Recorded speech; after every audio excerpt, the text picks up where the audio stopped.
10 ans. Et c'est par le travail et dans le travail que le peuple crée et se récrée dans ses créations. Monsieur le Président, pour terminer. Voilà, c'était donc une intervention du président, M. Alpha Baldé, devant le chef d'État, le chef de la transition, M. Mamadi Doumbia. Est-ce que vous vous en souvenez, M. Baldé? Ah oui, tout à fait, Jacques. C'est comme si c'était hier. Mais généralement... Nous avons... Oui, allez-y. Oui. Allez-y. Non, je disais, c'est comme si c'était hier. Hein, et je pense que l'esprit de ce discours est toujours d'actualité.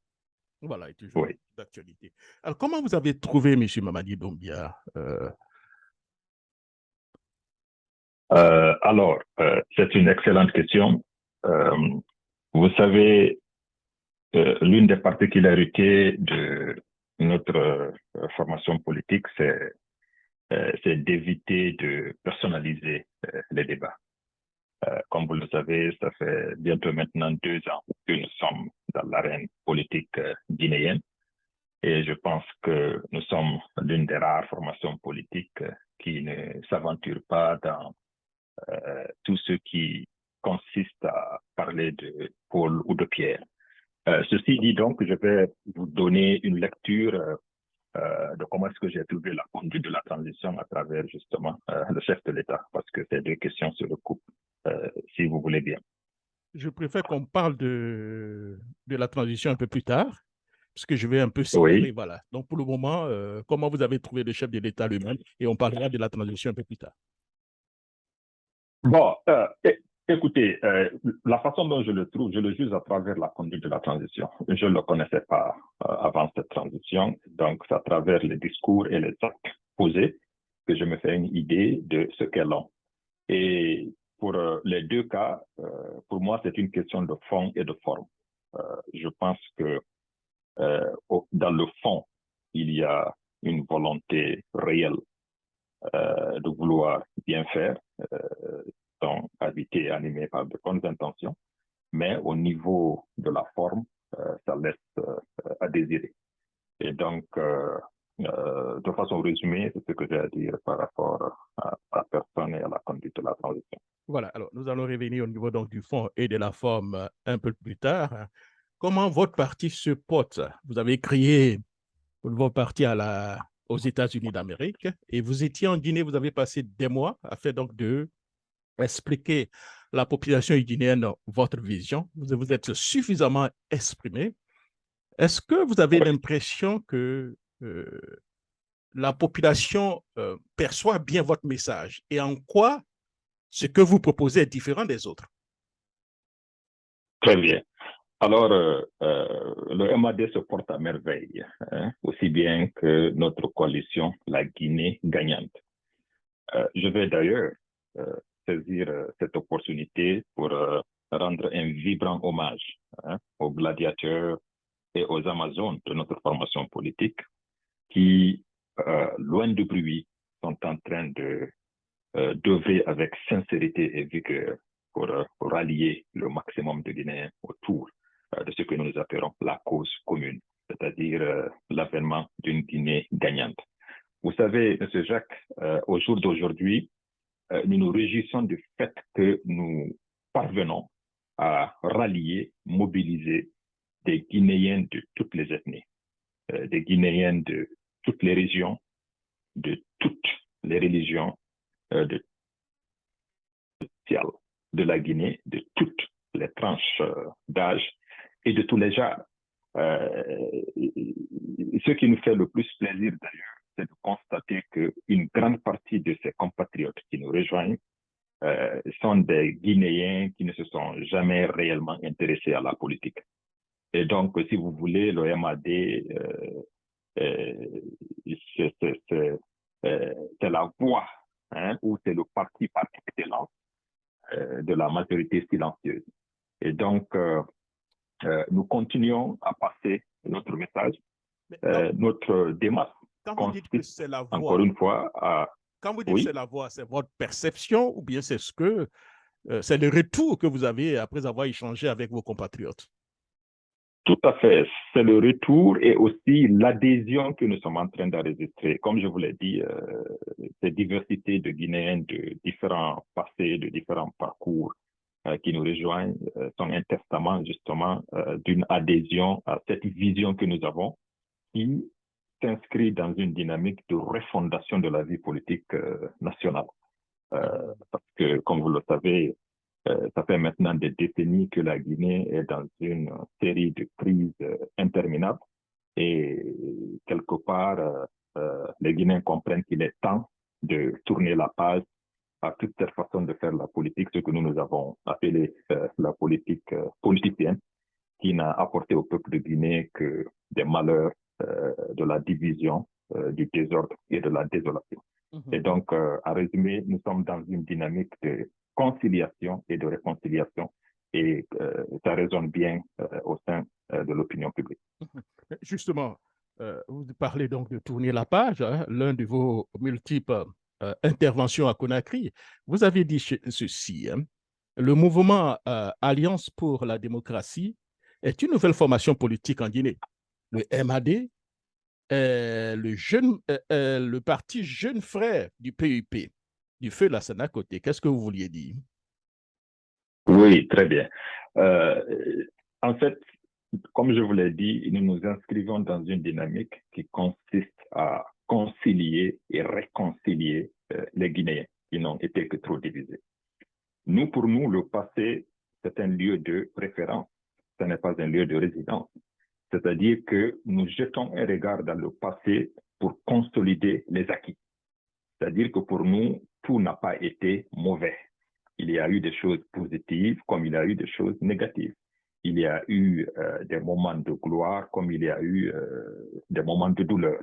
Et donc, aussi bien que ça soit sur le PUP ou le PDG, que se trouve d'ailleurs être les deux partis classiques de la Guinée, nous nous inspirons de ce qui est positif, que nous assimilons à notre conception de la politique moderne et des réalités de notre situation contemporaine pour présenter et préparer quelque chose que le peuple de Guinée pourra bien consommer. Donc, pour résumer, nous nous inspirons, oui, nous sommes un parti, nous sommes la synthèse, comme on l'a dit, du PDG et du PUP. Qu'est-ce que le PDG a apporté au peuple de Guinée? Le PDG a permis à la nation guinéenne de connaître l'expérience du socialisme. Le PUP a permis aux Guinéens d'avoir l'expérience du libéralisme. Nous ne sommes ni du socialisme, ni du libéralisme. Nous nous réclamons plutôt de la doctrine socio-libérale. Et donc, comme vous le voyez, c'est la synthèse de ces deux courants de pensée qu'est le MAD. Merci beaucoup. Alors, plaçons un peu donc dans le MAD au niveau donc du continent africain. Hein. Ces derniers temps, il y a beaucoup de mouvements se réclamant du panafricanisme qui sévit un peu partout. Où vous placez un peu dans tout ça? Où vous inscrivez? Bon, bien entendu, nous sommes des Africains profondément attachés à nos valeurs et complètement décomplexés. Nous chérissons cette idée, cette vision qui consiste à réunir toute l'Afrique autour des valeurs africaines pour que ce continent puisse également offrir quelque chose au monde qui soit le reflet de notre authenticité. Et donc, définir le panafricanisme dans ce contexte d'authenticité, d'originalité, de liberté, de dignité et d'émancipation du noir, nous nous retrouvons dans cette logique. Par contre, nous ne voudrions pas être amenés à reproduire certaines heures du passé. Encore une fois, comme je vais vous le dire tout à l'heure, nous sommes un parti synthèse. Nous avons essayé d'étudier tout notre passé de fond en comble pour comprendre concrètement quelles sont les leçons à tirer, quelles sont les erreurs à éviter. Et donc, l'histoire de la Guinée, c'est une histoire singulière en Afrique. Nous sommes le pays phare des indépendants. Ce que la Guinée a apporté à l'Afrique dans le cadre de la lutte des pays pour la conquête de leur indépendance et de l'exercice intégral de leur souveraineté, je pense qu'il y a rare de pays africains qui peuvent challenger ce titre à la Guinée. Mais cela aussi nous a cher. Et je dois même dire que ça continue toujours à nous poursuivre, n'est-ce pas? Le fait d'avoir voulu être la base arrière de tous ces mouvements de libération, hein, le fait d'avoir voulu être la cheville ouvrière de l'Union africaine, et donc d'avoir décidé d'aller à l'affront contre toutes ces puissances impérialistes, nous a valu toutes les difficultés que nous avons eu à traverser. Parce qu'il fallait faire en sorte que la Guinée soit loin, par exemple. Et donc, c'est une génération qui est consciente de toutes ces difficultés, mais qui est aussi confiante en ses capacités et qui ne mise que sur des relations et des partenariats de façon gagnant-gagnante. Donc, voilà un peu la vision et l'idéologie qui nous habite et qui nous anime. Alors, vous dites assez de très bonnes choses, hein, voilà, sur papier, bien sûr. Hein. Et même vous aviez dit, hein, le MAD veut briser l'ethnocentrisme, la rupture avec l'ethnostratégie et les violences qui ont caractérisé la scène politique nationale ces dernières décennies. Alors, ça, c'est un vœu. Certaines personnes vous diront que c'est un vœu pieux, que entre l'Holocauste et la praxis, il y a un clivage. Entre les discours et la réalité, il y a un clivage. Alors, comment comptez-vous faire tout cela rapidement, de façon ramassée? Écoutez, nous sommes déjà à l'œuvre. J'ai eu déjà à vous dire que la particularité de notre formation politique, c'est justement de nous avoir inscrits dans cette posture de réconciliation. Vous savez, nous disons chez nous que la dignité, c'est l'harmonie entre le dire et le faire. Hein?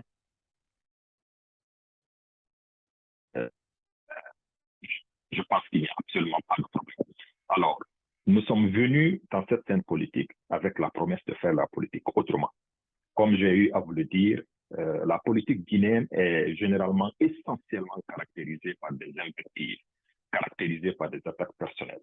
C'est-à-dire, pour être un politicien qui a de la popularité en Guinée, il ne vous suffit que de mémoriser une douzaine d'adjectifs qualificatifs qui vous permettront de bien savonner votre adversaire.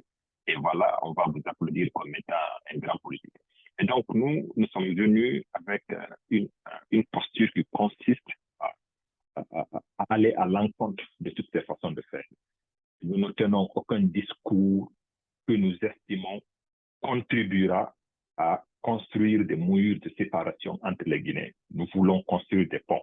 Et cela est en train de payer parce qu'aujourd'hui, je vous dis que je suis, comme cela est conçu en Guinée, un leader originaire du Fouta, mais l'essentiel de la force du MAD actuellement se trouve dans la région de la Guinée forestière et de la Haute-Guinée. Ensuite, la Basse-Guinée et le Fouta vient pour le moment en 4e position dans ce schéma de conquête. Donc, c'est pour vous dire que quelque part, les Guinéens ne sont pas aussi divisés qu'on le laisse croire. Moi, je dirais plutôt que c'est la classe politique à travers les discours qui sont tenus qui ont fait que cette polarisation et le fait que les communautés se sont recroquevillées sur elles-mêmes,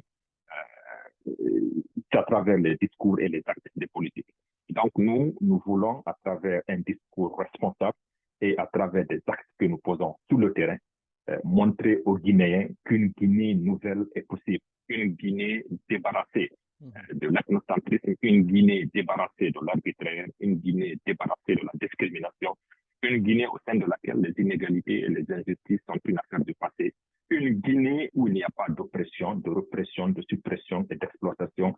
Bref, ce que nous appelons une Guinée gagnante, c'est-à-dire cette Guinée qui ouvre les portes d'opportunité à tous les Guinéens, indépendamment de leur nom de famille, indépendamment de leur tribu, indépendamment de leur ethnie, indépendamment de leur région, de leur religion et indépendamment même de leur genre. Donc, voilà un peu la vision que nous sommes en train de communiquer et le peuple de Guinée est vraiment très, très réceptif à ça et je sais que le peuple a soif de ça. Parce que trop de sang a coulé, trop de larmes ont été versées, M. Jacques. C'est-à-dire la division que nous avons actuellement, que nous continuons à entretenir en Guinée, le peuple en a marre. Ceux qui sont dans des activités n'arrivent pas à bien faire leurs activités. L'insécurité est là, le chômage il est galopant, la corruption elle est enveloppante. Et donc, les Guinéens ont soif vraiment d'une nation qui s'assume, qui s'affirme une nation au sein de laquelle la dignité est sacrée et la liberté consacrée. Voilà un peu cette vision que nous contribuons à matérialiser au sein de la nation. Oui, mais justement, on va certainement vous prendre en fonction des gestes que vous posez tous les jours. On vous a vu tout dernièrement aux côtés d'un groupement d'alliance qu'on appelait le G58. Hein. Au niveau du G58, la majeure partie donc, des partis politiques ne pensent pas comme vous, mais vous êtes un peu allié à eux pour conquérir certainement le pouvoir ou bien pour obtenir,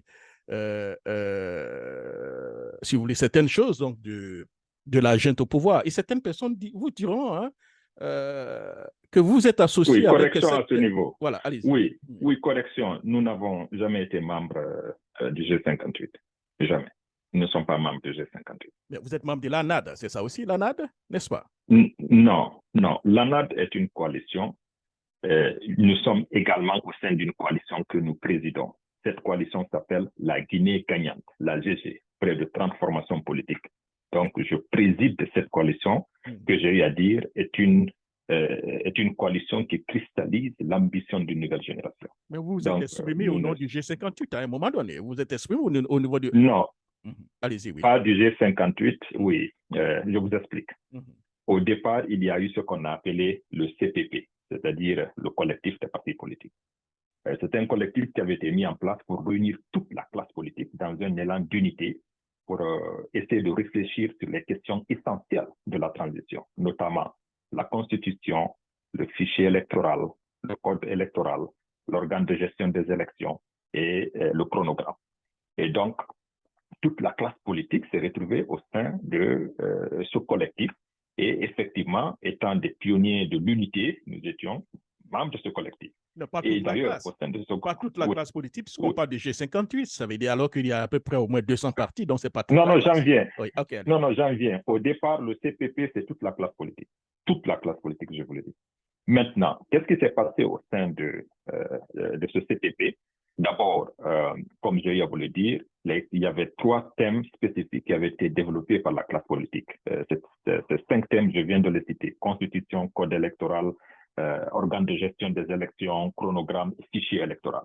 Nous, au sein de la GG, par ma voix, nous avons essayé de communiquer à cette classe politique la nécessité de la création d'une 6e commission que nous avons appelée la commission réconciliation nationale. Parce que pour nous, la Guinée est divisée à un tel point que pour construire quelque chose de solide, il nous faut nécessairement, véritablement et sérieusement d'abord procéder à ce que nous appelons une véritable réconciliation. Parce que tant que nous sommes dans cette dynamique de guerre froide entre les ethnies, tant que nous sommes en train de jouer à des combines, il n'y aura jamais de paix, il n'y aura jamais de stabilité, il n'y aura jamais de cohésion sociale. Et donc, nous nous sommes battus. Il y avait des leaders qui n'étaient pas du tout favorables à cette idée, mais nous avons réussi à nous battre, à faire passer la création de cette commission et on nous a confié la présidence de cette commission. Parce qu'encore une fois, pour nous, actuellement, ce ne sont pas cette affaire d'élection ou qui va venir au pouvoir qui nous intéresse, mais c'est de faire en sorte que la Guinée soit un pays rassemblé. Et donc, une fois que le CPP a été mis en place, qu'est-ce qui s'est passé? Il y a eu des soucis par rapport au porte-parole, c'est-à-dire comment est-ce qu'il fallait organiser cette structure pour que nous puissions parler d'une seule voix. C'est en ce moment que le CPP s'est divisé, n'est-ce pas, en 2 autres coalitions. C'est-à-dire un groupe est allé créer ce qu'ils ont appelé le FPP, et un autre groupe est allé créer ce qu'ils ont appelé UPP.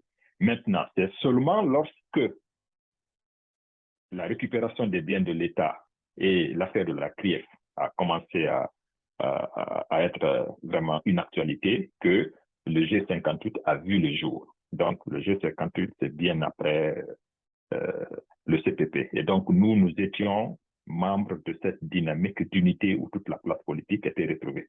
Maintenant, par après, lorsque ça a commencé à se disloquer, bon, nous sommes restés en tant que GG, toujours en donnant la liberté et la latitude des partis qui sont au sein de notre coalition qui souhaitent aller rejoindre les autres collectifs, d'avoir la liberté de le faire. Mais en ce qui concerne le MAD, nous sommes restés dans cette posture de parti et de commission qui œuvrent pour, avant tout, la réconciliation nationale. Parce Alors, que, si je veux bien vous savez, comprendre, si je veux bien comprendre ce que vous oui, êtes en train de dire, à un moment donné, hein, vous n'avez ni fait partie donc, du CPP ou bien du FPP, c'est bien cela?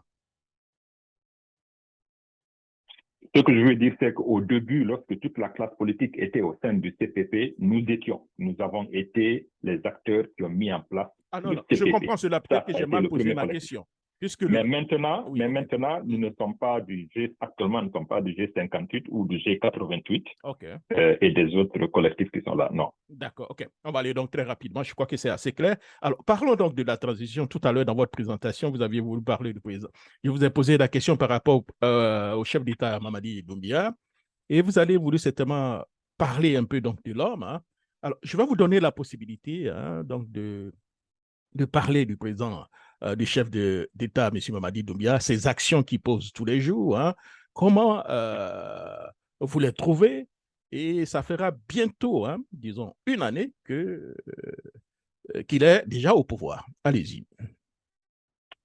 Écoutez, comme j'ai à vous le dire tout à l'heure, l'avènement du CNRD a suscité assez d'espoir et d'espérance au sein de la population guinéenne.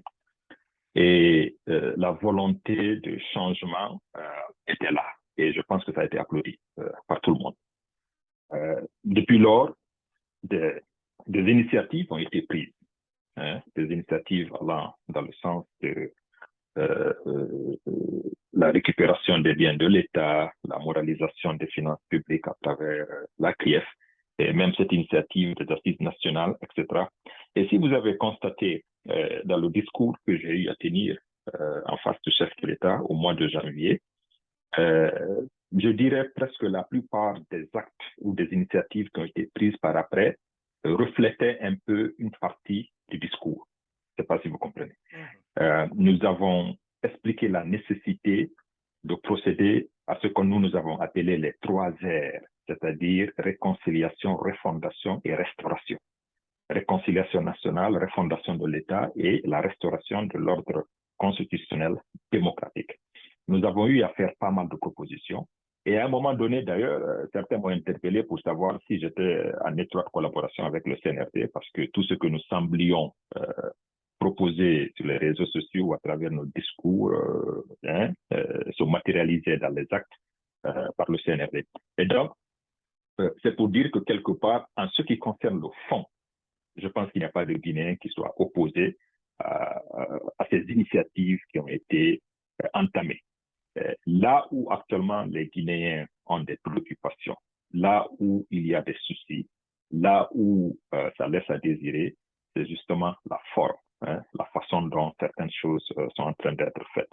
Et à ce niveau, je pense que il y a des corrections à faire et que surtout, il y a cette nécessité, n'est-ce pas, de communiquer, il y a cette nécessité de miser sur ce que moi j'appelle convaincre et non contraindre. Alors, parce que la contrainte, M. le plus Baldier, souvent... on va être très direct. Oui. Qu'est-ce qui est en train de faire que vous n'aimez pas? Non, comme je vous l'ai dit, il y a la méthode, il y a la procédure. Je vais prendre un exemple, par exemple. Okay? Prenons juste le contenu du discours. Lorsque j'ai dit qu'il fallait faire procéder à la réconciliation, à la refondation et après à la restauration de l'ordre démocratique. Qu'est-ce que nous avons constaté en Guinée? C'est que le CNRD a commencé à pousser les actions de refondation. Okay? Les questions de récupération des biens de l'État, les questions de CRIEF. Et ensuite, maintenant, ils ont initié cette affaire d'assises nationales de réconciliation. Pour moi, les pédales avaient été mélangées. Okay? C'est un peu comme, je ne sais pas si vous vous rappelez, dans le passé, maintenant presque toutes les voitures sont des voitures automatiques. Mais dans le passé, c'était le stick shift. Okay? Pour démarrer la voiture, vous vous rappelez, il faut engager la première vitesse. Si vous essayez de démarrer un véhicule qui est aux arrêts à travers la 5e vitesse, la voiture n'ira nulle part. Vous aurez toutes les difficultés du monde à faire démarrer. Mais si vous engagez la première vitesse, vous pouvez démarrer la voiture, mais vous ne pourrez pas aussi rester dans la première vitesse et continuer votre parcours. Il faudra aller à la 2e et à la 3e au fur et à mesure que le momentum prendra de la force. Et donc, le fait de n'avoir pas d'abord commencé par cette question de réconciliation, le fait d'avoir initié ces trucs de récupération avant même d'avoir nettoyé le récipient qui était là, dans un pays où tout est vu et interprété, tous les faits, tous les gestes sont vus à travers les prismes de l'ethnocentrisme. Tout est vu de façon suspicieuse. Il n'y avait pas de chance que cela puisse vraiment réussir comme il faut. Justement, M. Baldé, est-ce que là, vous ne placez pas le colonel Mamadi Doumbia entre l'enclume et le marteau? D'un côté, vous avez une partie de la classe politique qui souhaite que la transition prenne fin. Les gens parlent même de 6 mois à 2 années. Et de l'autre côté, vous demandez à ce que on remette si vous voulez, une refondation. Mais cette refondation prendra du temps.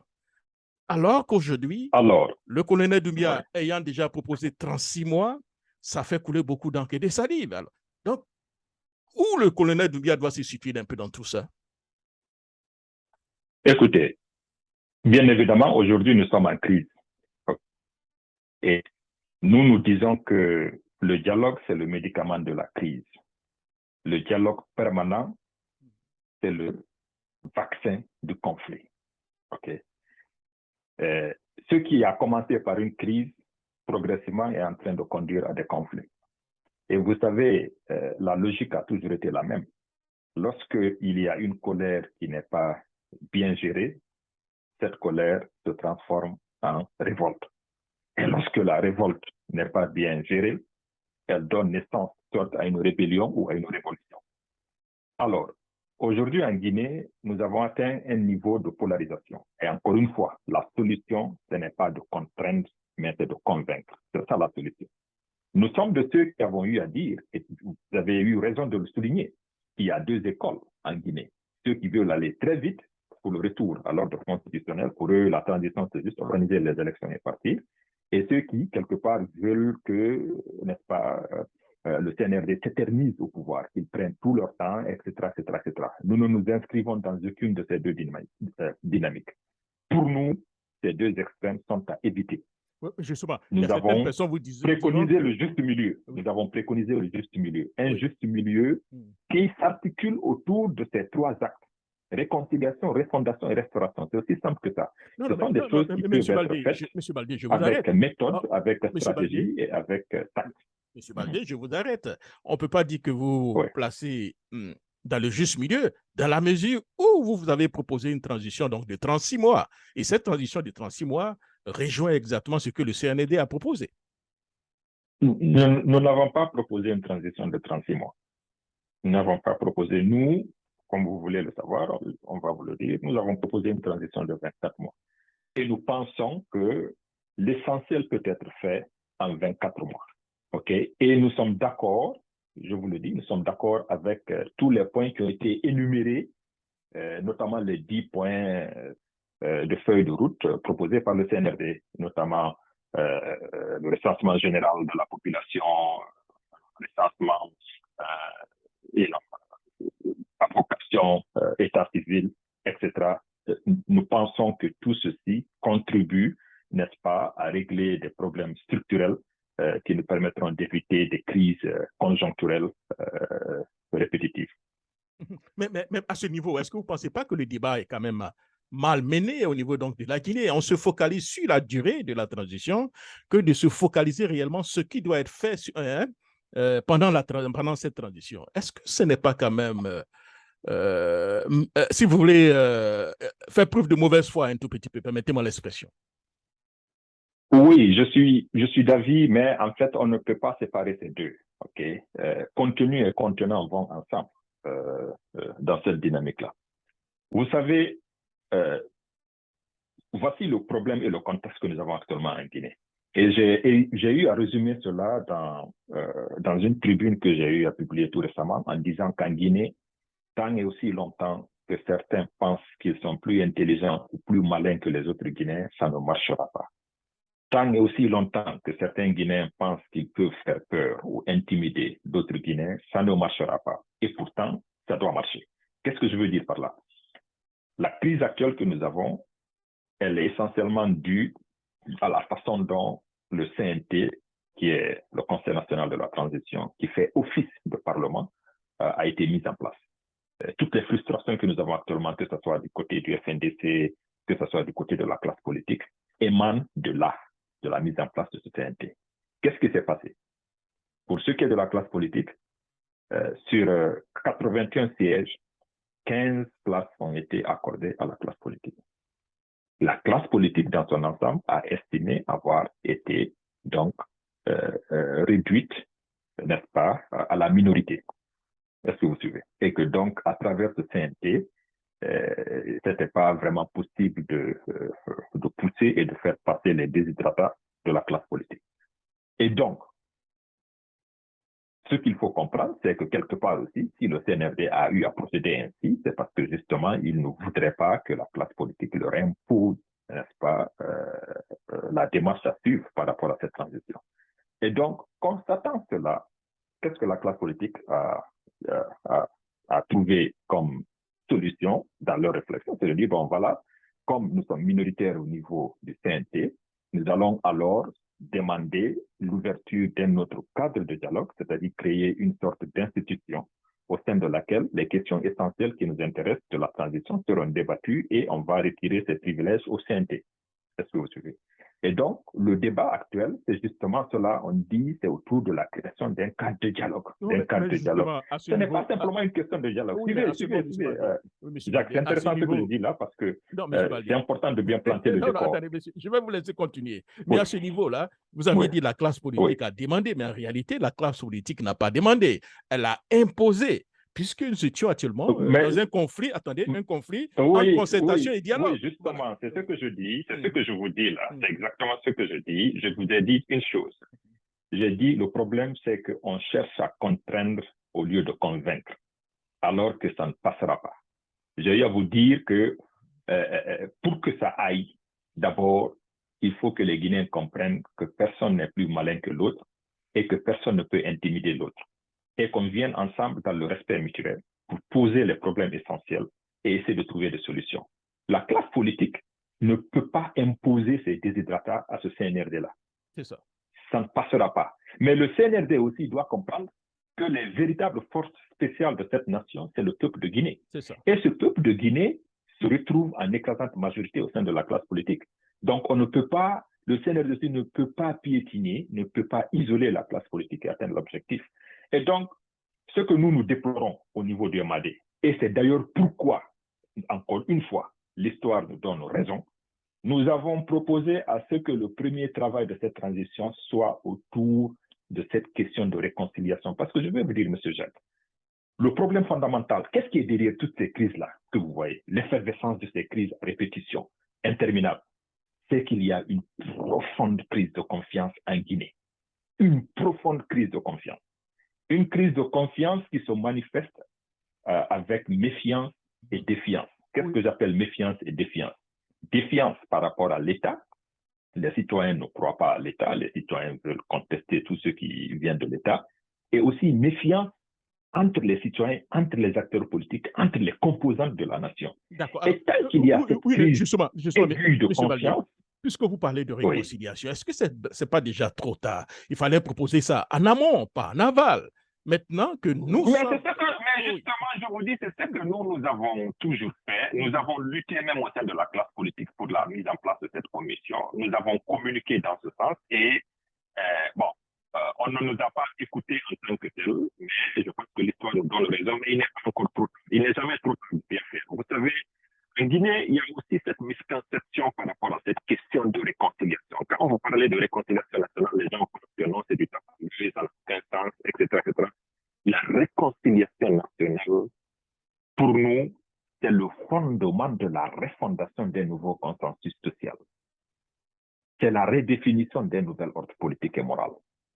Tant qu'il n'y a pas un climat de confiance, tant qu'il n'y a pas ce respect mutuel, tant qu'il n'y a pas cette question de responsabilité à la fois individuelle et collective, tant que nous ne comprenons pas que nous sommes plus forts unis que divisés, tant que nous ne comprenons pas que lorsque tu fais mal à ton prochain, tu te fais mal à toi-même, tant que nous ne comprenons pas que cette guerre froide qui existe entre les ethnies en Guinée n'a pas sa raison d'être, tant que nous ne comprenons pas qu'en réalité, Oui, quoique mais- nous sommes différents. d'accord. Nous je ne comprends. devons jamais Monsieur Baldi, accepter monsieur d'être Baldi, définis par notre monsieur différence. Baldi, Tant que ces tout- problèmes essentiels ne oui, sont pas monsieur réglés, Baldi, M. Jacques, monsieur on Baldi. n'ira pas de l'avant. Oui, mais monsieur Baldi, tout ce que vous dites là, ça prend du temps, alors que vous ne donnez pas suffisamment donc, de temps au CNRD. C'est pourquoi beaucoup de personnes avaient voulu que ça soit une transition un peu longue pour évacuer, si vous voulez, tous ces problèmes.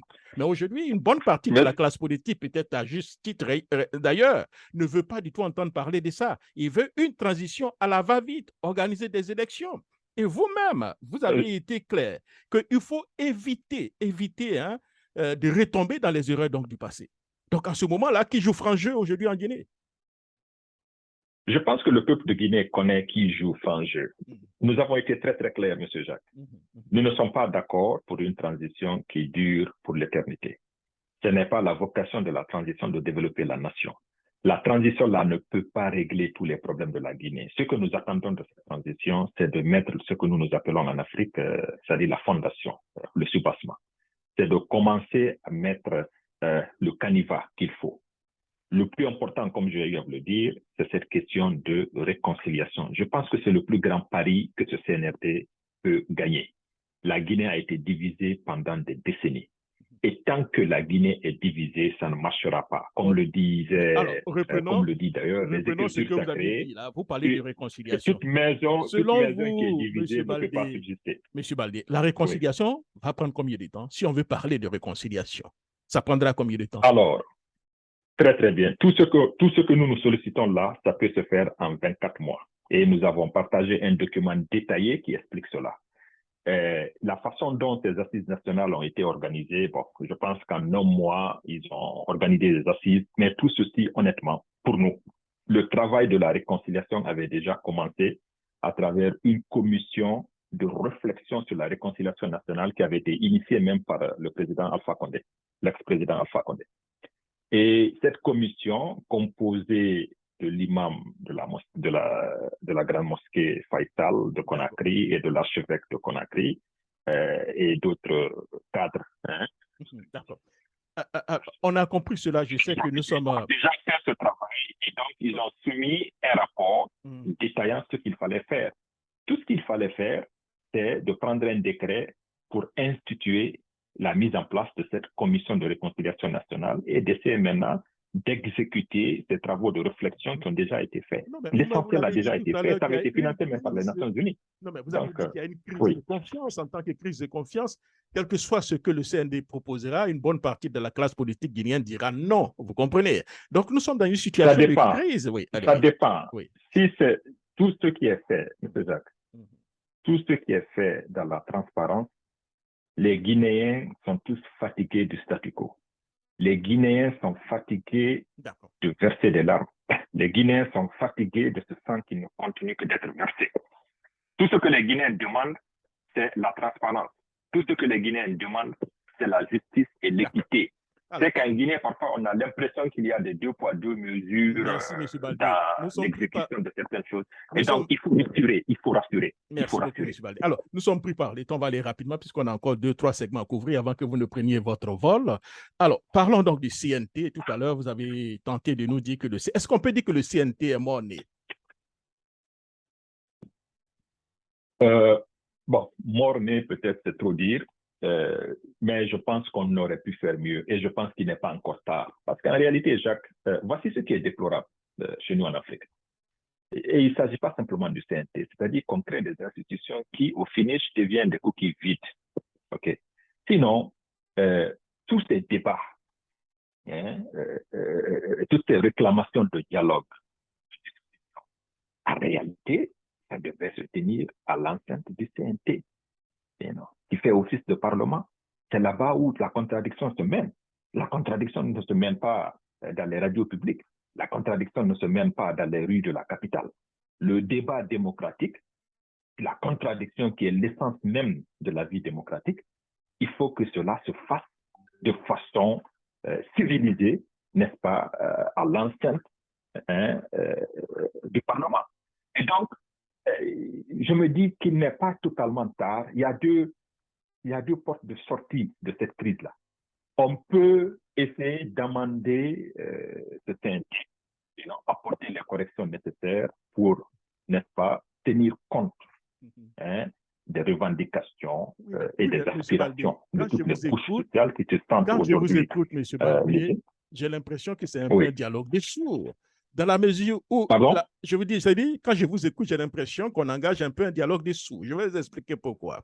Nous sommes aujourd'hui en Guinée où une partie de la population, on peut dire peut-être 30 à 50% de la population, ne veut plus entendre parler du CNT, veut directement aller aux élections à la va-vite. Et vous parlez donc que ce n'est pas trop tard, il faut revenir à la réconciliation, il faut faire ceci, il faut faire cela. Est-ce que ce n'est pas déjà trop tard, M. Baldé? Je ne crois pas que ce soit trop tard parce que voici ce qui se passe.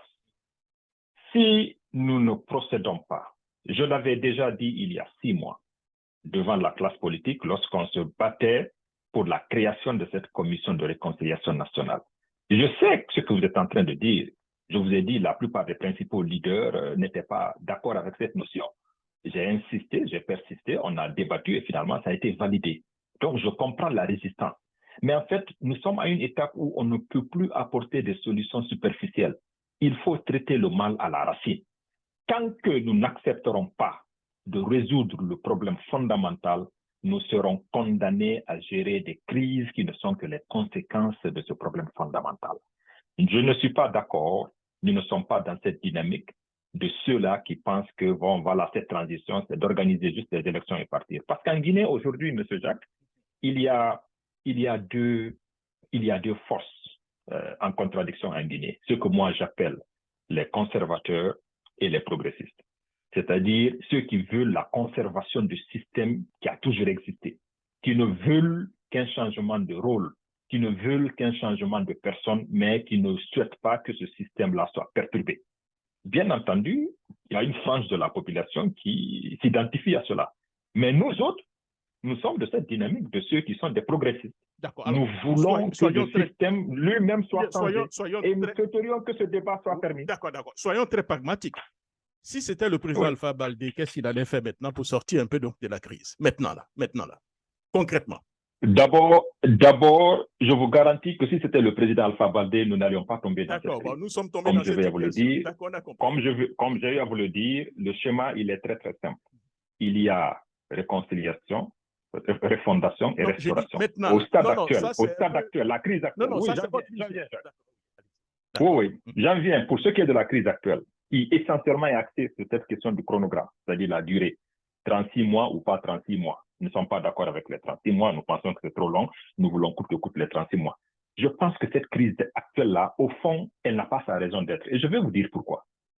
D'abord, le CNRD, si je ne m'abuse, je les ai entendus dire qu'ils n'ont pas une fixation sur ces 36 mois. Ils n'ont pas une fixation sur cette durée de 36 mois. Ce qui les importe, eux, le plus, ce sont les 10 points qui sont contenus dans ce qu'ils ont appelé, n'est-ce pas, comment on appelle ça, le programme, la feuille de route de ce qu'ils estiment être l'essentiel qui doit être fait pour une sortie réussie de cette transition. Donc, pour eux, ce sont les 10 points qui constituent l'essentiel de leur préoccupation. Les 36 mois, pas forcément. Ce qui voudrait dire que si on peut démontrer, expliquer, montrer qu'effectivement, qu'on peut faire exécuter ces 10 points en moins de 36 mois, je ne pense pas que le CNRD serait fondamentalement opposé à ça. Au niveau de la classe politique aussi, ce que la classe politique dit, ceux qui disent qu'ils veulent simplement 15 mois ou 12 mois, je vais finir, M. Jacques. Je vais finir ceci, tu veux bien, je vais finir. Parce qu'il faut comprendre les 2 points pour vous montrer qu'il n'y a pas de... C'est-à-dire, moi, je ne vois même pas la raison d'être de cette crise. Le CNRD dit 36 mois, nous avons 10 points. Mais dans ça, les 10 points, nous sommes fermes là-dessus, on veut que ces 10 points-là soient exécutés. Les 36 mois, c'est discutable, on n'a pas de fixation. La classe politique dit que non, nous n'acceptons pas les 36 mois, c'est trop. Mais la classe politique aussi ne dit pas forcément il faut que ça soit 12 mois ou bien 15 mois, mais seulement les 36 mois. Une grande partie de la classe politique n'accepte pas. Et donc, qu'est-ce qu'il faut? Moi, je me dis qu'il faut qu'on sorte de cette mentalité en Guinée, il faut qu'on sorte de cette notion qui consiste à penser que pour que Paul gagne, il faut que Pierre perde. C'est-à-dire, pour élever les uns, il faut rabaisser les autres. Il est possible de trouver des choses que ça soit gagnant-gagnant. Nous sommes, nous, dans cette dynamique-là. Qu'est-ce que nous nous proposons? nous disons qu'il est possible de satisfaire le CNRD par rapport à leurs 10 points et en même temps faire en sorte que tout ce chronogramme-là soit exécuté en moins de 36 mois. Cela est faisable. Parce que je vais vous dire, oui, mais ça c'est le dernier point. Attendez, une minute. Oui. Quand vous dites que cela est faisable, Oui. dans un pays où depuis 6 mois, on n'arrive même pas du tout à définir des thèmes comme concertation et puis dialogue, vous pensez réellement que c'est possible ce que vous êtes en train de dire? Encore une fois, Jacques, c'est faisable. Tout ce qu'il nous faut, c'est d'avoir des acteurs crédibles, n'est-ce pas, capables de réunir toutes ces forces contradictoires et aller à l'essentiel. C'est faisable, c'est faisable. On peut faire ces 10 actions je dirais même en 24 mois. Et je vous explique comment et pourquoi. Moi, je pense que c'est ce débat que nous devons avoir, en fait. C'est de montrer à ce peuple que chaque camp peut avoir ce qu'il veut. OK? Et que ça soit gagnant-gagnant. C'est important de comprendre cela. Mais aussi longtemps que nous sommes dans la logique que pour que notre camp gagne, il faut que l'autre camp perde, on ne peut pas avancer.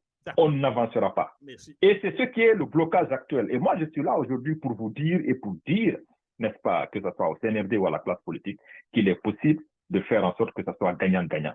Le CNRD peut avoir leurs 10 points exécutés. Je pense qu'au niveau de ces 10 points, la chose qui prend le plus de temps, c'est cette question de recensement général de la population. Mais même là, honnêtement, le temps que le CNRD a eu à proposer, je pense que c'est possible de réduire cela de façon très, très significative en s'inspirant des expériences qui ont eu lieu dans d'autres pays, parce que ce n'est pas la première fois qu'une nation procède à un recensement général de la population. D'ailleurs, la Côte d'Ivoire, tout récemment, vient de faire le recensement général de la population en décembre 2021. Et le travail technique en tant que tel, je dis bien le travail technique, ça n'a pris qu'un mois. Un seul mois. Mais le travail préparatif, ça a pris à peu près 11 mois. Et donc, disons, en un an, ils ont réussi à faire ça. Ça, c'est il y a quelques mois de cela, la Côte d'Ivoire. Et je me dis qu'il est même possible, s'il y a de la volonté, de réduire cela, que la Côte d'Ivoire aurait pu faire cela en 7 mois, 8 mois. Tout comme la Guinée peut le faire en 7 mois, 8 mois. Parce que je connais les paramètres qui ont contribué à la durée du processus. Monsieur Baldé, vous parlez ici de la volonté. Oui. Vous-même, vous le dites qu'il y a une crise de confiance, il n'y a pas du tout de volonté. Chaque camp veut avoir le dessus sur l'autre, il n'y a pas du tout de volonté. Maintenant, cette crise de confiance-là, on la résout. On résout cette crise de confiance en suivant la formule, la prescription du MAD, à savoir pour la sortie réussite de cette crise, réconciliation, refondation et restauration. Voilà la prescription du MAD. Je sais que vous devez prendre votre vol, je ne vais pas certainement vous faire perdre en même temps votre vol. On va rapidement aller donc au dernier volet, le dernier volet donc de nos échanges. C'est un peu, on parlait beaucoup plus du FNDC. Vous étiez membre du FNDC. Hein? Est-ce qu'aujourd'hui, la manière donc le combat du FNDC originel avec le combat du FNDC maintenant là, est-ce que vous comprenez, est-ce que vous êtes d'accord avec la forme dont tout se perd au niveau donc de Conakry? Écoutez, comme je vous l'ai dit, pour ce qui est de la Guinée actuellement, il y a un problème de fond et de forme. Nous pouvons être d'accord sur le fond des choses, mais la façon de faire, je pense que on peut faire mieux. On peut faire mieux. C'est-à-dire? Je vais vous le dire que je reviens à la même expression. Je préfère convaincre que de contraindre. C'est-à-dire que je pense qu'on peut éviter tout ce qui s'est passé ces dernières semaines en Guinée. Ces questions de contestation de légitimité, de légalité, on n'a pas besoin de ça. J'avais, bien avant que le CNRD ne commence à prendre des mesures pour dissoudre X ou Y, j'entendais beaucoup de leaders de la société civile et même de la classe politique contester la légalité, la légitimité du CNRD. C'est-à-dire, je me dis qu'il faut que l'on mette la balle à terre dans ce pays. Si nous disons que nous voulons tous l'intérêt de ce pays, il n'y a pas de raison qu'on ne puisse pas s'entendre. Il n'y a pas de raison qu'on ne puisse pas s'entendre.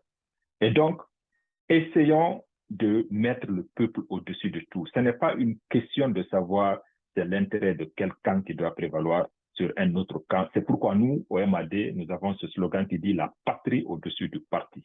Nous invitons tous les acteurs à embrasser cette notion parce que, honnêtement, la clé de sortie de cette Guinée, c'est de mettre la patrie au-dessus du parti. Et la clé de réussite de la Guinée, encore une fois, c'est l'unité nationale. Maintenant, pour revenir aux problématiques des manifestations, parce que c'est de ça qu'il s'agit justement, de ces dernières semaines.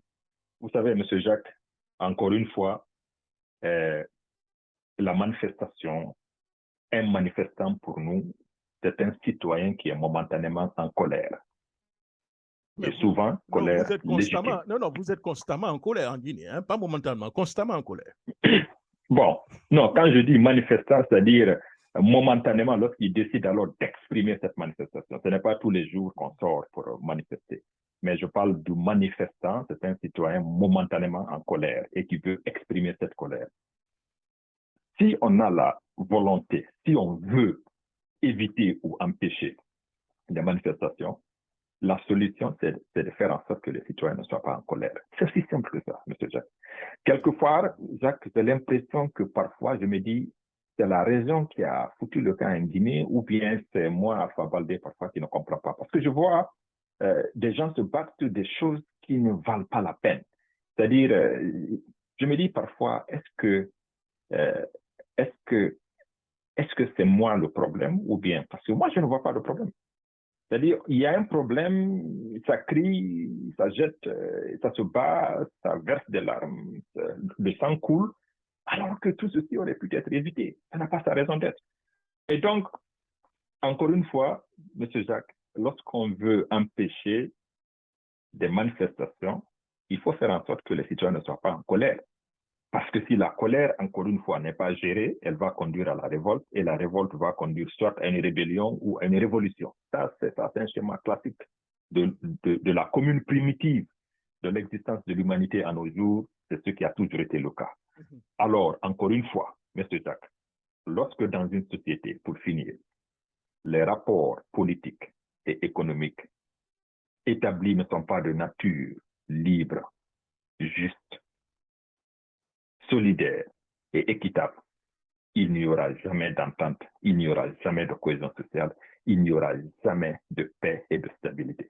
Les contradictions antagonistes ne feront que s'accroître constamment et ça va conduire à ce que nous avons connu un peu partout à travers le monde.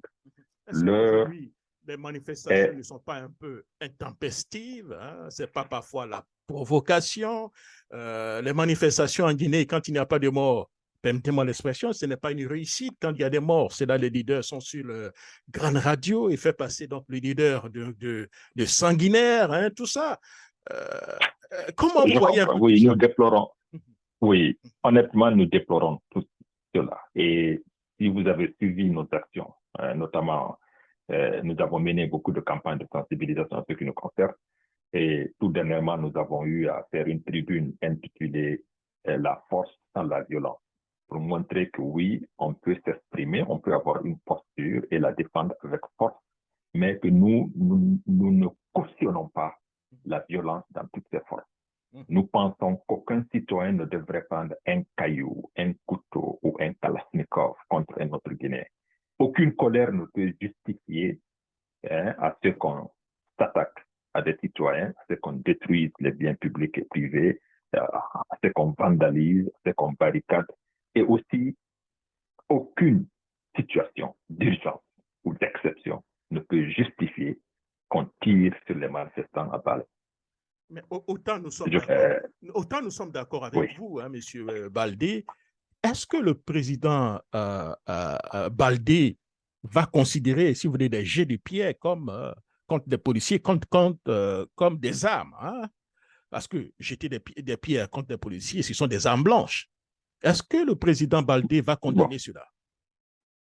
Oui, mais vous-même, vous venez de le dire, c'est des armes blanches. Bon, il y a des armes blanches, il y a des armes conventionnelles, il y a des armes... Encore une fois, comme je vous l'ai dit, pour nous, aucune colère ne justifie qu'un Guinéen prenne un caillou, un couteau ou un kalachnikov contre un autre Guinéen. Aucune colère ne justifie cela. La colère, elle est légitime. il faut l'exprimer. Mais l'exprimer ne veut pas dire, c'est comme si, M. Jacques, vous êtes en colère dans votre maison, mais cela ne vous donne pas le droit, n'est-ce pas, de mettre la feu dans votre demeure ou de détruire votre poste téléviseur ou de prendre un couteau, de déchirer vos fauteuils et tout, ça n'a pas de sens maintenant. Soyez en colère, exprimez votre colère, criez, faites du bruit, etc. Mais faites-le de façon civilisée, faites-le de façon démocratique, faites-le de façon pacifique, faites-le surtout dans la non-violence. Et malheureusement, en Guinée, ce que nous avons ces derniers temps, c'est que la violence verbale, ça commence là-bas. La violence verbale, la violence physique et la violence sur le genre ont pris des proportions très, très inquiétantes. Vous voyez des filles de 6 ans, de 4 ans, de 5 ans violées.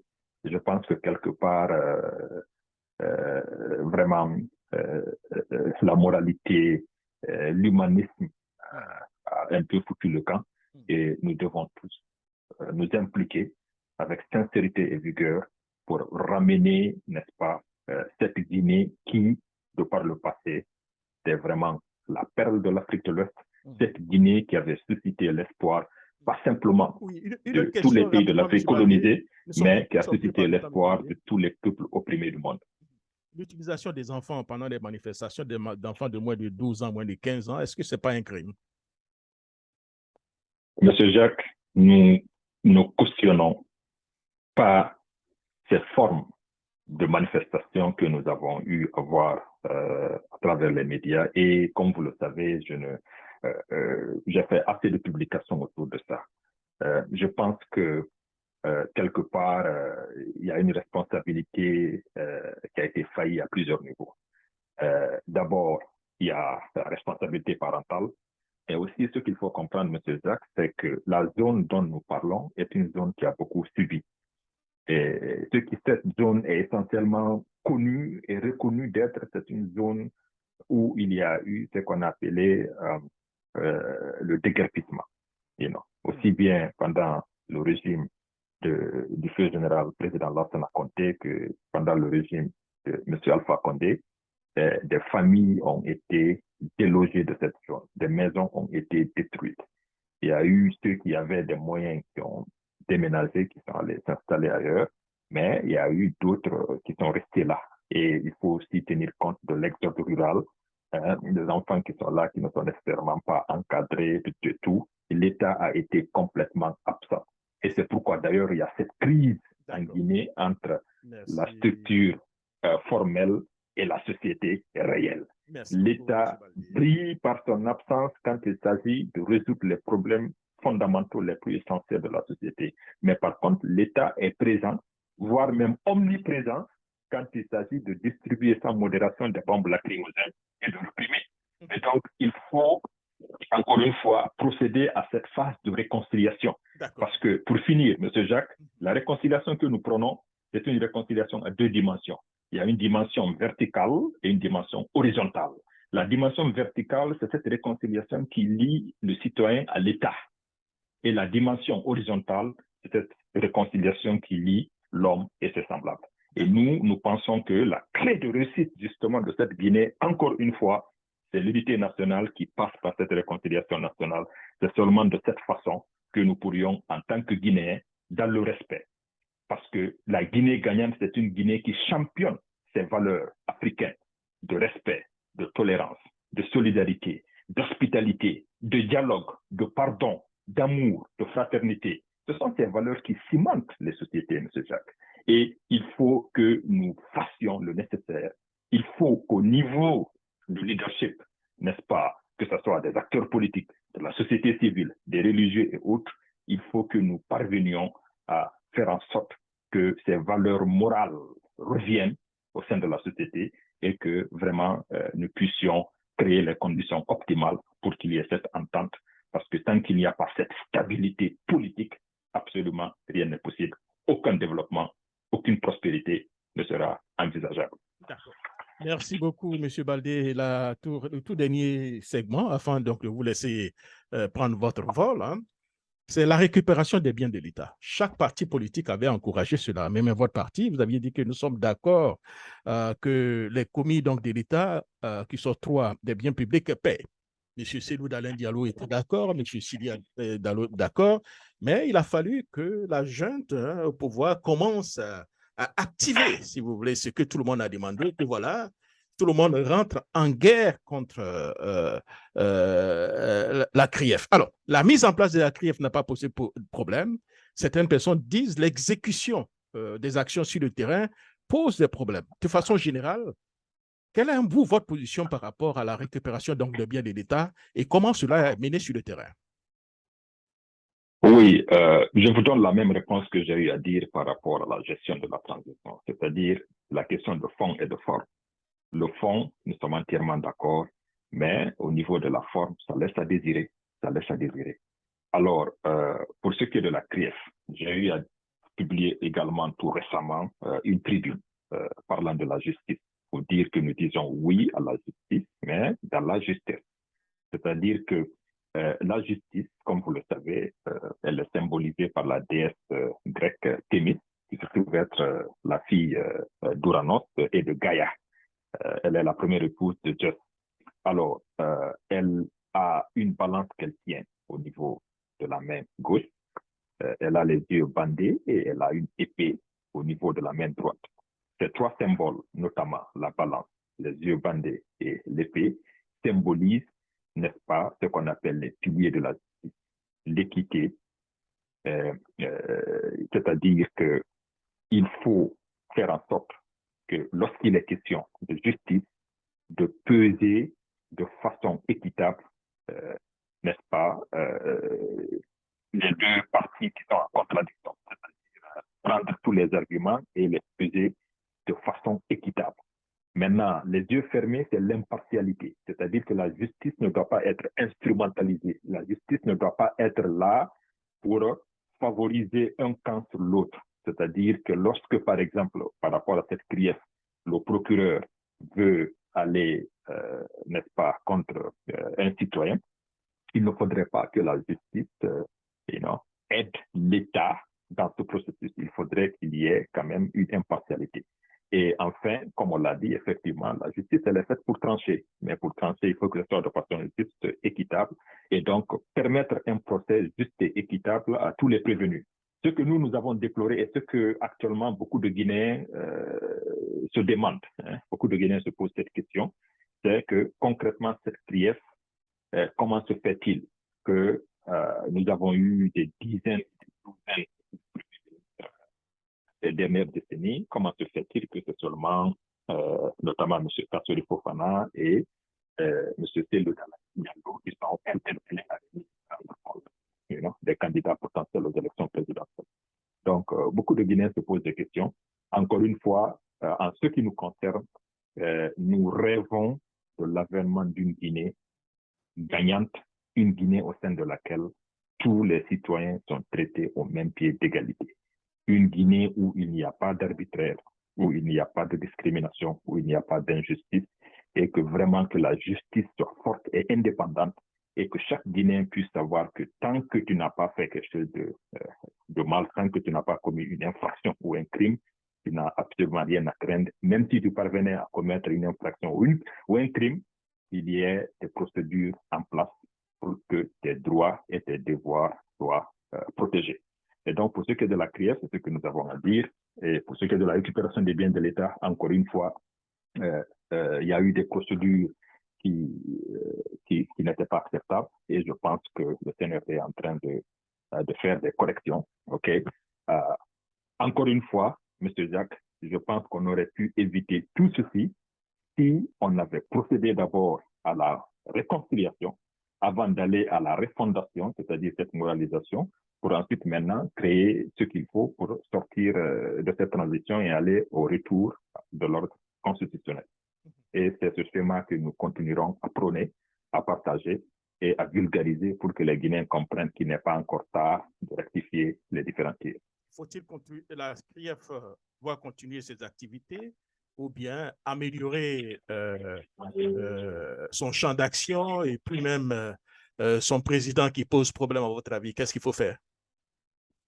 La CRIEF, d'abord, je pense que la CRIEF doit être renforcée, aussi bien en ressources financières qu'en ressources humaines. Et que, effectivement, la CRIEF doit continuer son travail, mais qu'elle doit communiquer pour faire comprendre aux gens, voilà ce que nous voulons faire, et que tout le monde comprenne que la loi, elle est générale, elle est permanente, mais surtout, elle est impersonnelle. Et donc, ça ne doit pas viser des gens dans le cadre des règlements de compte. Mais que tous ceux qui ont géré ce pays, quand même, ont une obligation, ont un devoir moral de rendre des comptes. Ça, c'est la moindre des choses et je pense que personne ne peut s'opposer à ça. Mais seulement les Guinéens voudraient que les choses se fassent dans les règles de l'art. Alors, rapidement, parlons de la nouvelle constitution. Vous êtes pour cette nouvelle constitution et vous-même, vous avez proposé le bipartisme, voilà, qui, vous l'avez dit, qui est un modèle de démocratie en Occident. Est-ce que vous pensez que ça sera une panacée, ça sera la solution? Alors, là, vous venez de toucher un point extrêmement important. Parce que, vous savez, j'ai eu à vous le dire que pour nous, cette transition, c'est l'opportunité réelle de poser le diagnostic de 64 années d'indépendance pour tirer les leçons de ce qui s'est passé. Bien évidemment, nous avons été parmi les premiers à soumettre, je pense même que nous sommes la première formation politique à soumettre un mémorandum au CNRD lors des toutes premières consultations, dans lequel nous avons expliqué qu'il faut revoir, refonder notre vie politique. Parce que malheureusement, ce multipartisme qui nous a été importé et imposé, et je pèse très bien mes mots, un multipartisme qui a été imposé et importé, n'a pas servi l'Afrique. Nous sommes en face d'une crise même du concept démocratique. Et si je ne m'abuse, la dernière fois, je lisais un discours du président qui justement disait que le multipartisme allait être ennemi de prolifération et de reproduction de l'ethnocentrisme en Afrique. Et donc, il faut qu'on comprenne. J'ai entendu beaucoup d'arguments. J'ai entendu certains acteurs en Guinée dire que non, cette question de bipartisme ou autre, ça ne se décrète pas, ceci, cela. Moi, je voudrais leur dire une chose.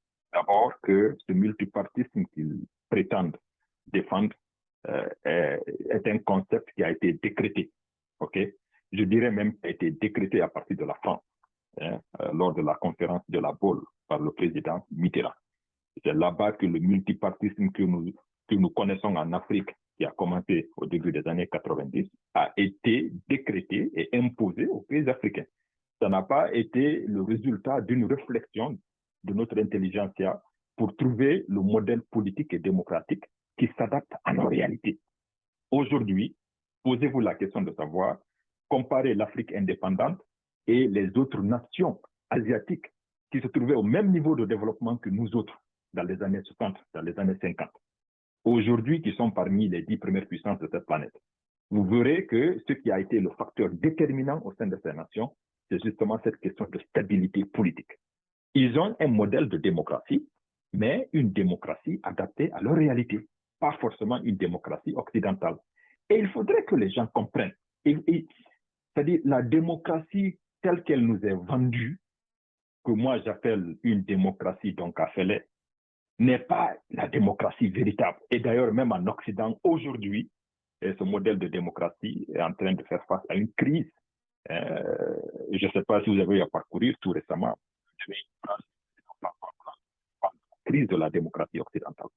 Et donc,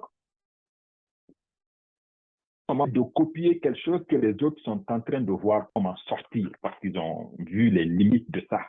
Cette démocratie représentative qui ne fonctionne pas comme il faut. Nous disons, encore une fois, au niveau du MAD, que la démocratie n'est effective que lorsqu'elle est affective et participative. Elle n'est solide que lorsqu'elle est solidaire. Il faut qu'en tant qu'Africains, que nous parvenions à nous retrouver autour de la table pour échanger et voir les modèles qu'il faut adapter pour minimiser les contradictions internes. Monsieur Baldé, le bipartisme que vous proposez, est-ce que ça ne va pas renforcer la division que nous avons en Guinée, à savoir les deux grands blocs, les Malinké et les Peuls, et c'est ce que nous voyons aujourd'hui? Non, je ne pense pas. D'abord, nous ne prenons pas forcément ou nécessairement le bipartisme en tant que tel, mais ce que je voudrais que les Guinéens comprennent et que nos auditeurs comprennent, c'est que en réalité, dans la vie politique d'une nation, il ne peut pas y avoir plus de deux courants de pensée en tant que tel. À la limite, trois. À la limite, trois. En tout cas, pour ce qui est de la gestion de l'État, l'État, qui n'est rien d'autre qu'un organe de gestion et de développement du patrimoine national, c'est soit vous militez pour un État gendarme ou un État providentiel. Ou peut-être vous mélangez les deux. C'est ça. L'État gendarme, c'est cet État qui, n'est-ce pas, voudrait vraiment que l'État soit minimal. C'est-à-dire que l'État ne s'intéresse qu'aux questions de défense de l'intégrité du territoire national, des questions de sécurité et à la limite de l'éducation et de la santé. Mais que l'État ne se mêle nullement de tout ce qui relève du social et de l'économie. Voilà l'État gendarme. L'État providentiel, par contre, c'est cet État qui dit que non, il faudrait que l'État intervienne au niveau du secteur social. Il faut que l'État intervienne au niveau du secteur économique, n'est-ce pas, pour apporter à travers des interventions, etc., etc. Et donc, la troisième version, comme je l'ai dit, c'est les deux. Aux États-Unis, par exemple, l'État gendarme, ils veulent un État minimal. Et les démocrates, eux, ils sont pour tout ce qui est sécurité sociale, couverture santé universelle, etc., etc., etc. Donc, pour eux, ils sont pour l'État providentiel. Et donc, chez nous aussi, il faut qu'on comprenne que c'est cela. Et en Guinée, nous avons eu l'opportunité, comme je l'ai dit, d'expérimenter les deux courants de pensée, c'est-à-dire le modèle socialiste en tant que tel, à travers le premier régime, et le modèle libéral. Maintenant, la troisième alternative ici, c'est un modèle socio-libéral, c'est-à-dire un modèle qui prend, n'est-ce pas, de chacune de ces deux théories-là. C'est ça, en fait. Si vous prenez en Guinée la plupart des partis politiques qui existent, vous prenez, par exemple, les leaders, les principaux leaders de l'opposition au temps d'Alpha Condé, eux tous se réclament de la doctrine libérale, par exemple. Et donc, si vous avez des acteurs, eux tous, qui se disent qu'ils sont de la doctrine libérale, qu'est-ce qui peut empêcher que tous ces acteurs puissent former un collectif et qu'ils fassent des primaires pour avoir un candidat qui va, n'est-ce pas, incarner la vision de cette structure? Je pense que c'est faisable. Et ceux qui se réclament de la doctrine socialiste aussi peuvent tous se retrouver au sein d'un collectif et puis discuter et essayer d'harmoniser leur point de vue et puis essayer de trouver un représentant. C'est faisable. Qu'on ne me dise pas que cela ne soit pas faisable. C'est faisable. Et en dernier point, voici ce que moi j'ai à dire. Ceux qui disent, parce que j'ai entendu les arguments de ceux qui disent que non, ce sont des notions qui ont pris des décennies, les autres nations ont pris des centaines d'années avant d'arriver à ce stade, et donc nous aussi, il faut donner le temps au temps, que les choses vont finir par aller vers ça. Je pense que c'est des arguments qui ne tiennent pas. Pour moi, ça n'a absolument aucun sens. Parce que pour moi, cela est semblable à dire, voilà, la technologie actuelle que nous avons, ces téléphones que nous avons, ça a pris l'Occident plusieurs décennies, plusieurs siècles pour arriver à ce niveau de développement. Et donc, toi, Africain qui est là-bas, il ne faut pas utiliser les iPhones, il ne faut pas utiliser les Samsung, il ne faut pas utiliser les tablettes. On n'est pas encore à ce niveau de développement, il faut attendre, il faut attendre, il faut attendre. Non, ça n'a absolument aucun sens. Il faut tirer leçon des expériences des autres nations. Il faut que nous puissions parvenir à nous inspirer de ce qui s'est passé ailleurs pour pouvoir rattraper le retard que nous avons accumulé. Je pense que c'est la moindre des choses. Et ce qui reste clair, c'est que le multipartisme en Afrique, comme le président Houphouët-Boigny l'avait prédit, c'est un multipartisme qui a encouragé l'ethnocentrisme. Ce que nous appelons les grandes formations politiques chez nous, dans tous les pays de l'Afrique, ce sont des formations qui sont en fait des tentacules de coordination régionale. Ce sont des mouvements politiques à caractère tribal qui instrumentalisent et qui exploitent les contradictions intrasociales. Et tant que nous sommes dans cette logique, les partis politiques deviennent des instruments de lutte des différentes ethnies. et nous n'allons jamais nous en sortir. Notre souhait, c'est d'avoir des formations politiques, des blocs politiques au sein desquels le citoyen lambda qui est là va se dire, bon, voilà, ça c'est le bloc des libéraux, ça c'est le bloc des socialistes, ça c'est le bloc des sociolibéraux. OK, voilà, les socialistes proposent, voici ce que ceux-ci proposent. Et donc, par rapport à mes préoccupations, par rapport à mes aspirations, par rapport à la vision que j'ai de l'avenir de cette nation, je vais m'orienter au sein de tel bloc ou de tel autre bloc.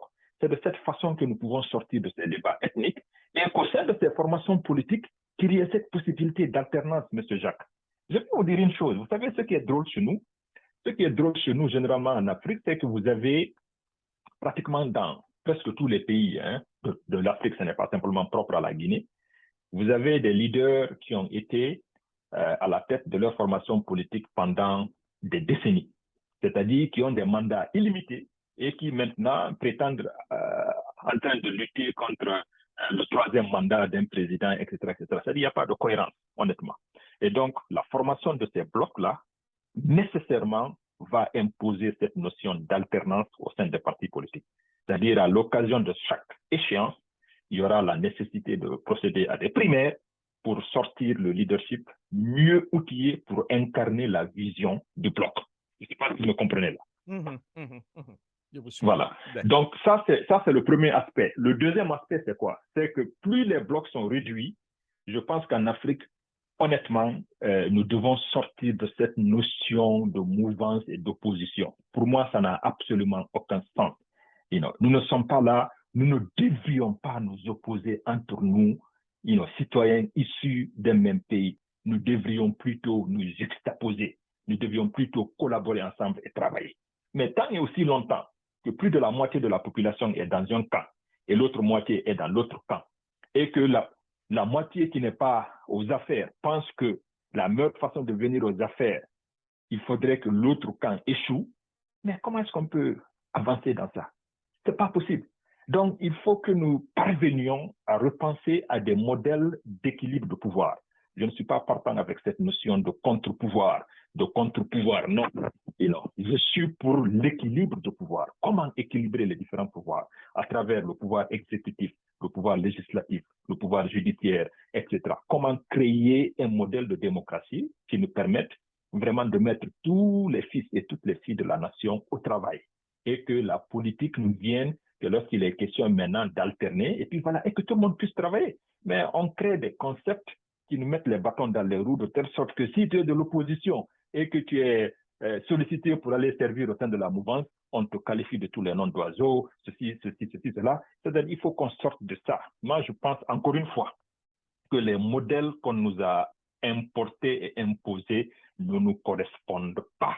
Je dirais d'ailleurs, après multiples recherches et réflexions, que je préfère ce modèle que tous les pères de l'indépendance de l'Afrique ont eu à proposer, c'est-à-dire un parti unique, à la seule exception qu'il fallait faire en sorte qu'il y ait une alternance, au niveau de après chaque mandat, qu'il y ait des alternances, mais que tout le peuple soit ensemble en train de travailler pour le développement, pour l'émergence et pour la satisfaction, n'est-ce pas, des besoins moraux et matériels de ce peuple qui n'a que trop souffert. Donc, le retard est tellement immense que nous n'avons pas besoin de contradictions permanentes, d'opposition permanente, de guerre permanente, de confrontation permanente. Nous avons besoin de conjuguer. Pour nous, nous disons, au lieu de vivre cette division et cette soustraction, le MAD invite le peuple de Guinée à mettre l'accent aujourd'hui sur l'addition et la multiplication. L'addition des compétences, l'addition des intelligences, l'addition des expériences, la multiplication du pardon, la multiplication de la tolérance, la multiplication de la solidarité et du respect mutuel. Nous pensons que si nous avançons dans de telles idéologies, si nous faisons les choses de cette façon, très rapidement, nous pourrons rattraper ces retards que nous avons enregistrés. Merci beaucoup, Monsieur Alpha Kola Baldé. J'espère que vous n'avez pas du tout raté votre vol. Nous allons essayer de vous avoir peut-être la semaine prochaine, bien un autre jour. Vous allez prendre des questions de nos amis qui sont très nombreux actuellement, qui vous écoutent. Alors, avant de vous laisser partir, chers amis, chers frères, votre mot de fin, mot d'espoir, j'allais dire. Alors, merci encore une fois, Monsieur Jacques. Et bien évidemment, hein, je suis en attente ici pour mon vol et je tâcherai de vous faire signe si je suis en mesure de prendre quelques questions. Je vous ferai signe pour le faire. Et je remercie encore une fois vos auditeurs et je remercie l'ensemble du peuple de Guinée. Je remercie les militants et militantes du MAD qui, comme je l'ai dit de par le début, sont en train d'œuvrer avec sincérité et vigueur pour le rayonnement de notre formation politique. Alors, nous avons pour véritable obsession, M. Jacques, l'idée d'une Guinée gagnante, c'est-à-dire une Guinée qui ouvre les portes d'opportunité à tous les Guinéens, indépendamment de votre nom de famille, de votre tribu, de votre ethnie, de votre région, de votre religion et de votre sexe. Nous sommes pour une Guinée qui championne les valeurs africaines, les valeurs de dialogue, de solidarité, de responsabilité, d'hospitalité, de respect mutuel, de respect envers les aînés. Monsieur Jacques, ce qui est déplorable aujourd'hui, c'est que le respect en tant que tel a foutu le camp en Afrique. Okay? Presque tout le monde a le même âge, alors que cela ne reflète pas notre réalité africaine. Nous sommes pour une Guinée au sein de laquelle la démocratie devient effective. Et la démocratie n'est effective, encore une fois, que lorsqu'elle est affective et participative. La démocratie n'est solide que lorsqu'elle est solidaire. Nous voulons une nation au sein de laquelle la dignité est sacrée et la liberté consacrée.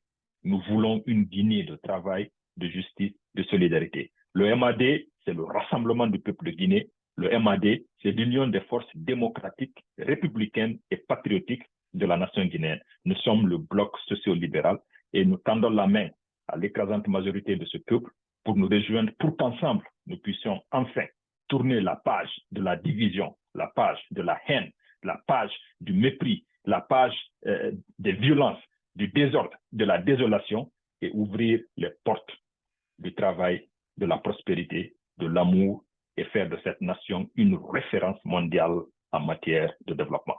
Je vous remercie. Voilà, merci beaucoup, M. Alpha Baldé. Et surtout, hein, portez-vous bien et à très bientôt. Au revoir. Merci. Voilà, on était donc en direct avec